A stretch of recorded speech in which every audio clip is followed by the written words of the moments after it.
دوبارہ پھر معافی مانگی اور پھر یہاں تک کہا کہ میں 1000 بار معافی مانگتا ہوں اہل حدیث سے، میں انہیں ہندو نہیں سمجھتا، میں انہیں صحیح العقیدہ مسلمان سمجھتا ہوں۔ امجد سعید قریشی صاحب دیوبند مکتبہ فکر کے پی کے ایک عالم ہیں، اور عام طور پر وہ جس طرح کی بات کرتے ہیں وہ بڑے ہی فن میں اور جوک میں وہ ان کا انداز ہے۔ اب میں ان پر بات کرنا نہیں چاہ رہا تھا، آپ نے سوال کر لیا کہ ان کا انداز کیا وہ علمی انداز تھا؟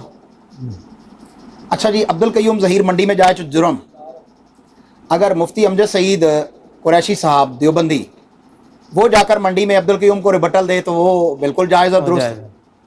انہوں نے کہا کہ ہندوستان میں ہمیں ہندو گائے کی قربانی نہیں کرنے دیتے۔ ہاں جی، تو مفتی امجد سعید صاحب آپ ہمارے بھائی ہیں، آپ اپنی غلطی کو درست کر لیں۔ دارالعلوم دیوبند نے فتویٰ دیا کہ گائے کی قربانی نہیں کرنی، اور کہیں گے تو اخبار کا تراشا اور وہاں کا فتویٰ سارا میں آپ کو پرووائڈ کر سکتا ہوں۔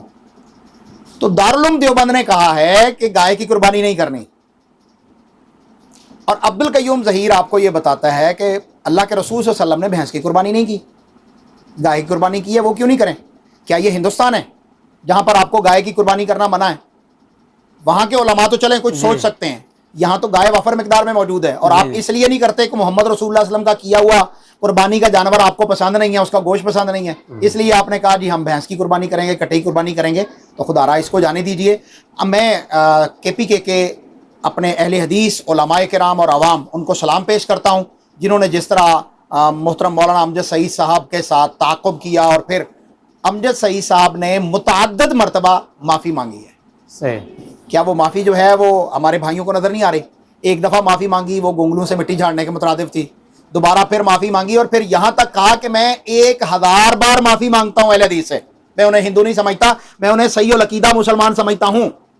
اور پھر میں جو ہے وہ امجد سعید صاحب کو، مفتی امجد سعید قریشی صاحب کو سلام پیش کرتا ہوں کہ انہوں نے میرے ساتھ باقاعدہ ٹیلی فون پر رابطہ کیا، ٹھیک ہے، ٹیلی فون پر رابطہ کر کے انہوں نے مجھ سے معذرت کی، ڈائریکٹ مجھ سے معذرت کی، تو یہ ان کا بڑا پن ہے۔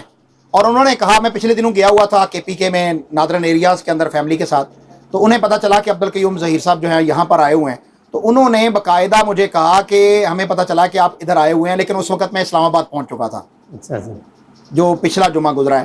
تو انہوں نے کہا کہ اگر آپ یہاں ہیں تو میں چاہتا ہوں کہ آپ ہماری مسجد میں آ کے جمعہ پڑھائیں، میں آپ کا جمعہ سنوں گا۔ تو میں ان کا بڑاپن سمجھتا ہوں، جی بالکل، اور اگر یہ اختلاف اس کو ہوا نہ دی جائے تو یہ کوئی اختلاف نہیں ہے۔ بالکل۔